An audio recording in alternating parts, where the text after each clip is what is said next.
ஓம் முருகா வெற்றிவேல் முருகா. வேலுண்டு வினையில்லை, மயிலுண்டு பயமில்லை.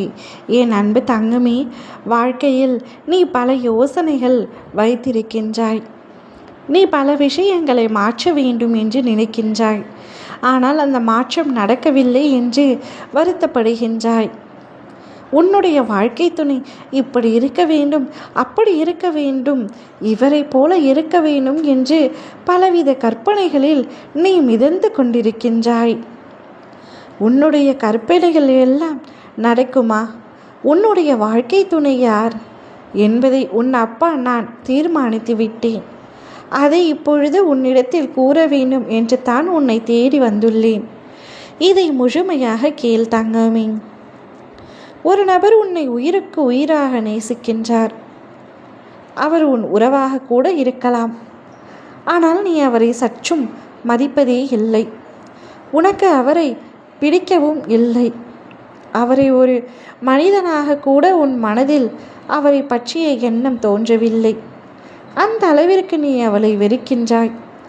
ஆனால் உன்னுடைய குடும்பத்தினரோ நீ அவரைத்தான் திருமணம் செய்ய வேண்டும் என்று நினைக்கின்றார்கள். என்ன செய்வது என்று புரியாமல் தவித்து கொண்டிருக்கின்றாய். ஆனால் அவர்தான் உன் வாழ்க்கை துணை தங்கமே. அவரைத்தான் நீ திருமணம் செய்து கொள்ளப் போகின்றாய். நீயே விரும்பவில்லை என்றாலும் அவர்தான் உனக்கு வரனாக வரப்போகின்றார். எப்பொழுதும் நீ ஒருவரை விரும்புவதை காட்டிலும் உன்னை விரும்புபவரை நீ திருமணம் செய்து கொண்டால் உன் வாழ்க்கை சந்தோஷமாக இருக்கும். நீ யாரையும் உன் மனதார நினைக்கவில்லை. ஆனால் உன்னை மட்டுமே ஒருவர் நினைத்து கொண்டிருக்கின்றார். அவருடன் உன் திருமணம் நடைபெறப் போகின்றது. உன்னுடைய எதிர்காலம் இனி அவர் மட்டும்தான். இதை யாராலும் மாற்ற முடியாது. காலம் கணக்கிடுதை யாராலும் மாற்ற முடியாது, யாராலும் தடுக்கவும் முடியாது. உனக்கு அவர் மீது பல வெறுப்புகள் இருக்கலாம். ஆனால் போக போக அனைத்தும் சரியாகிவிடும். இவர்தான் உனக்கு எல்லாமே என்று உன் வாயாலேயே சொல்லும் நாட்கள் வரப்போகின்றது. இப்பொழுது உனக்கு அவரை பிடிக்கவில்லை என்றாலும் இன்னும் சில தினங்களில் அவர் உன் மனதில் இடம் பிடித்து விடுவார். நீயே சொல்வாய், அவர் இன்றி இனி என்னால் ஒரு நொடி கூட வாழ முடியாது என்று சொல்லும் அளவிற்கு அவர் நல்லவராகவும் உன் மீது அதீத அன்பு வைத்துள்ளராகவும் இருக்க போகின்றார். உன்னை அவர் மாற்றப் போகின்றார். உன் மனதை மாற்றப் போகின்றாய்.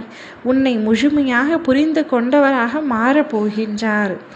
நீ சந்தோஷமாக இருக்க போகின்றாய்.